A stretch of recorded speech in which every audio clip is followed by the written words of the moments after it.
नमस्कार, मैं डॉक्टर रवि राय आप सभी दर्शकों का हार्दिक स्वागत करता हूं। प्रिय दर्शकों, आज हम चर्चा करने वाले हैं जन्म कुंडली में निर्मित होने वाले लक्ष्मी योग के बारे में। आज हम समझेंगे और जानेंगे कि लक्ष्मी योग कैसे निर्मित होता है, लक्ष्मी योग का क्या प्रभाव होता है और किन परिस्थितियों में यह लक्ष्मी योग अपना सर्वश्रेष्ठ फल प्रदान कर सकता है। कहना चाहूँगा आप लोगों से कि चैनल को लाइक, सब्सक्राइब और शेयर करके हमें अपना प्यार और स्नेह अवश्य दें ताकि हमारा भी मनोबल बढ़े। प्रिय दर्शकों, यदि आपके मन में ज्योतिष से संबंधित कोई प्रश्न है, कोई जिज्ञासा है, या आप अपने बारे में या अपनों के बारे में कुछ जानना चाहते हो, तो आप चैनल के किसी वीडियो पर कमेंट करके अपना प्रश्न पूछ सकते हैं। हम प्रयास करेंगे कि हम आपके भी प्रश्न का उत्तर दें या आपकी भी जन्म कुंडली का विश्लेषण अवश्य करें। अब आइए आज की चर्चा की ओर चलते हैं और समझते हैं कि लक्ष्मी योग कैसे निर्मित होता है और लक्ष्मी योग का क्या प्रभाव होता है।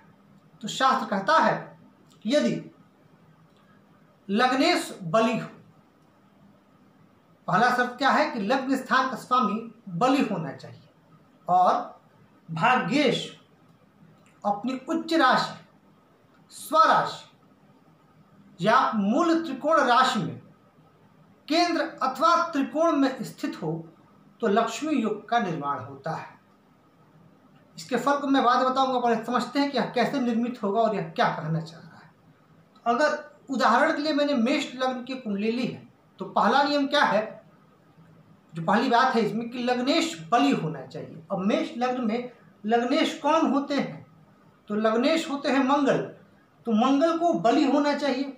अब किसी भी ग्रह को हम बली कब समझें, ग्रह कब शक्तिशाली होते हैं, जब कोई भी ग्रह अपनी स्वराशि, मूल त्रिकोण राशि अथवा उच्च राशि में होते हैं तो वह बली समझे जाते हैं। मित्र राशि में भी स्थित हो परंतु केंद्र त्रिकोण में हो तो भी वह बली होते हैं। अब यहाँ मंगल देखिए उदाहरण में, तो यहाँ मंगल कहाँ स्थित है, तो मंगल स्थित है अपनी स्वराशि मेष में, तो यहाँ लग्नेश बली है। और दूसरी बात क्या कही गई थी कि भाग्येश, अब यहाँ भाग्येश देवगुरु बृहस्पति हैं, तो भाग्येश क्या हो, तो भाग्येश बली हो, मतलब बली का अर्थ क्या हुआ कि स्वराशि में हो, उच्च राशि में हो या मूल त्रिकोण राशि होकर के केंद्र और त्रिकोण में हो। तो यहाँ देवगुरु बृहस्पति उच्च के होकर के केंद्र में विराजमान है, तो यहाँ लग गया लक्ष्मी योग। अब लक्ष्मी योग का फल बताया गया है कि जिसकी भी जन्म कुंडली में लक्ष्मी योग होता है, ऐसे जातकों पर माँ लक्ष्मी की कृपा विशेष रूप से बनी रहती है। ऐसे जातकों का जो यश है वह बढ़ते रहता है और ऐसे जातक समृद्धशाली होते हैं, लक्ष्मीमान होते हैं, प्रतिष्ठित होते हैं, विजयी होते हैं, सर्वत्र उनकी प्रशंसा होती है और लोकप्रिय भी होते हैं और उन्हें जीवन पर्यंत धन समृद्धि बनी रहती है। उनके जीवन में जीवन पर्यंत उन्हें इनका अभाव नहीं होता, अपितु वे अत्यंत धनवान होते हैं। ये लक्ष्मी योग का एक प्रकार है। अब लक्ष्मी योग या धन योग बहुत तरीकों से निर्मित होता है। यह तो एक शास्त्रों में योग बताया गया है जो मैं आप लोगों के सम्मुख लेकर के आया हूं। कई तरीके के धन योग होते हैं और हर लग्न में धन योग का प्रकार जो है बदलता है। भाव वही रहते हैं परंतु ग्रह बदलते हैं। जैसे अगर मेष लग्न में धनेश और लाभेश का संबंध हो जाए तो ये धनेश और लाभेश का संबंध हर लग्न में लागू होगा परंतु वहां ग्रह बदल जाएंगे। इस बात को आप समझिए। और लक्ष्मी योग का दो और प्रकार बताए गए हैं शास्त्रों में। वह यह है कि यदि लग्नेश भाग्य स्थान में स्थित हो जाए और भाग्येश लग्न में स्थित हो जाए, अर्थात लग्नेश और भाग्येश में स्थान परिवर्तन हो जाए तो भी लक्ष्मी योग का निर्माण होता है और जातक अपने जीवन काल में अत्यंत धनवान होता है। इसके अलावा यदि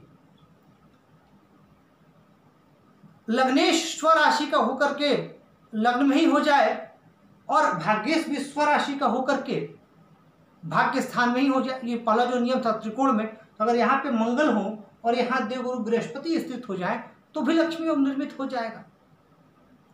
इसके अलावा यदि लग्नेश और भाग्येश एक साथ केंद्र में स्थित हो जाए, जिसमें से कम लग्नेश या भाग्येश में से कोई एक स्वराशि में, तो भी जो है यह योग निर्मित हो जाएगा।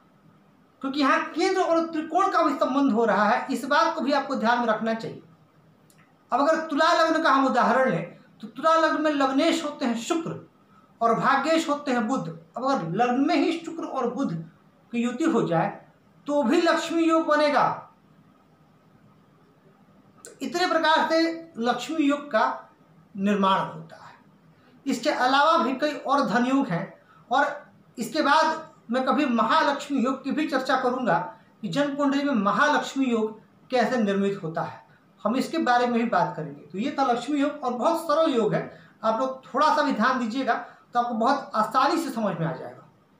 इसके बाद हम बात करेंगे कि महालक्ष्मी योग क्या होता है और इसके बाद हमारे जो आने वाले वीडियो हैं उस वीडियो में हम बहुत सारे योगों, राजयोगों पर, तमाम विषयों पर, वक्री ग्रहों पर भी चर्चा करते रहेंगे। और पुनः कहूँगा आपसे कि यदि आपके मन में कोई सवाल है आप निसंकोच होकर इस चैनल के किसी वीडियो पर कमेंट करें, हम आपके प्रश्न का भी उत्तर देने का अवश्य कोशिश करेंगे। आज के लिए आपसे इजाज़त देता हूँ। धन्यवाद।